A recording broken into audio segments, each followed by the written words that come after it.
Setiap perjalanan besar bermula dengan satu langkah yang kecil. Begitu jugalah perjalanan saya sebagai seorang bakal guru. Assalamualaikum, saya Muhammad Syamil Aiman bin Muhammad Sajuti, pelajar program Ijazah Sarjana Muda Perguruan daripada Unit Bahasa Melayu 5. Dalam video ini, saya akan membentangkan pelan pembangunan kerjaya saya ke arah menjadi guru yang berkualiti. Pelan ini saya susun secara bertahap, daripada guru novis sehingga menjadi guru cemerlang. Bagaimanakah saya boleh membina kerjaya sebagai seorang guru yang bukan sahaja berilmu, tetapi juga berkualiti dan berpengaruh? Assalamualaikum dan salam sejahtera saya ucapkan kepada Puan Rodiana binti Rosli dan kawan-kawan sekalian. Hari ini saya ingin membentangkan sesuatu yang lebih dari perancangan kerja. Ini adalah plan strategik yang telah saya rangka dengan begitu teliti. Anggaplah ia sebagai komitmen peribadi saya, bukan saja untuk menjadi seorang guru, tapi benar-benar untuk mencapai puncak dalam profession ini, iaitu sebagai seorang guru cemerlang. Tapi mari kita mulakan dengan satu soalan asas. Pernah tak kita terfikir bagaimana sebenarnya kualiti seorang guru itu dibentuk? Adakah ia sesuatu yang terjadi secara tiba-tiba atau secara automatik? Jawapannya sudah tentulah tidak. Falsafah yang saya pegang kuat sebagai seorang pendidik ialah kecemerlangan itu tidak lahir macam tu saja. Ia perlu dipahat, dibentuk dan diasah. Melalui apa? Melalui perancangan yang jelas, pelaksanaan yang berperingkat dan sudah tentu komitmen yang berterusan. Dan atas sebab itulah, prinsip utama yang mendasari keseluruhan plan saya ini adalah satu perkara. Kerjaya seorang guru itu terlalu penting untuk dibiarkan berkembang secara kebetulan. Ia perlukan satu reka bentuk, satu strategi yang sangat jitu. Jadi inilah dia matlamat utama yang menjadi pemacu setiap langkah dalam pelan ini untuk menjadi seorang guru yang cemerlang dalam subjek bahasa Melayu. Tapi bagi saya cemerlang itu bukan satu gelaran atau pangkat, tetapi ialah tentang meningkatkan impak yang berkekalan kepada anak murid saya, kepada sekolah tempat yang saya berkhidmat dan akhirnya kepada sistem pendidikan negara kita. Di hadapan tuan-tuan dan puan-puan yang saya kasihi sekalian, inilah peta hala tuju kerjaya saya. Inilah 5 fasa yang saya rasa sangat realistik dan terancang, bermula daripada guru novis sehinggalah kemuncaknya, iaitu guru cemerlang. Ini sekadar bukan angan-angan ya. Ini adalah roadmap yang jelas yang saya akan laksanakan dengan penuh dedikasi. Baik, mari kita lihat dengan lebih dekat.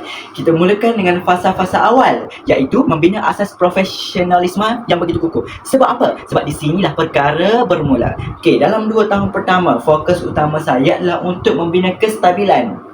Ini merangkumi 4 perkara utama. Pertama, adaptasi dengan budaya sekolah. Kedua, penguasaan pengurusan bilik darjah. Ketiga, memastikan setiap perancangan pengajaran harian atau RPH yang saya sediakan adalah berkualiti. Dan yang paling penting, membina etika profesionalisme yang mantap. Sebab saya percaya asas yang kukuh adalah prasyarat untuk kita membina sebuah menara yang tinggi. Bila asas dah kukuh, kita bergerak ke fasa kedua. Sasaran saya adalah untuk menjadi seorang guru yang benar-benar kompeten. Fokus akan beralih kepada pemantapan pedagogi bahasa Melayu, melaksanakan pembelajaran terbeza. Kerana apa? Kerana setiap murid itu unik, menguasai pentaksiran bilik darjah dan yang sangat relevan sekarang, mengintegrasikan teknologi digital secara bermakna dalam PDP. Seterusnya, pada fasa ketiga, saya akan berevolusi menjadi seorang guru yang mahir. Di peringkat ini, impak saya tak lagi terhad di dalam bilik darjah semata-mata. Saya akan mula menyumbang secara aktif kepada komuniti sekolah melalui PLC, melaksanakan kajian tindakan untuk penambahbaikan dan menghasilkan inovasi pengajaran serta membina jalinan strategik dengan komuniti dan ibu bapa. Sekarang, mari kita lihat anjakan fokus yang paling penting dalam pelan ini, iaitu peralihan daripada kecekapan peribadi kepada pengembangan impak dan kepimpinan. Pada pandangan saya, sangat penting ia menunjukkan satu anjakan yang sangat jelas dari fokus awal kepada diri sendiri dan dalam bilik darjah. Plan ini secara strategik bergerak ke arah sumbangan yang lebih besar kepada organisasi dan pembangunan kepimpinan instruksional. Inilah evolusi semula jadi seorang pendidik yang komited.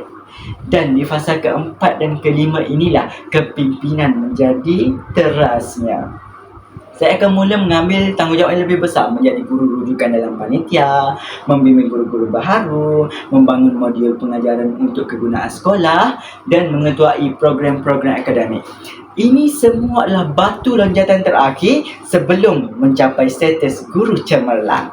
Tuan-tuan dan puan-puan yang saya kasihi sekalian, perkara paling mustahak, plan ini bukan direka dalam vacuum atau shock sendiri. Setiap fasa atau langkah ini direka khusus dan selari dengan standard kebangsaan kita, iaitu Standard Guru Malaysia 2.0.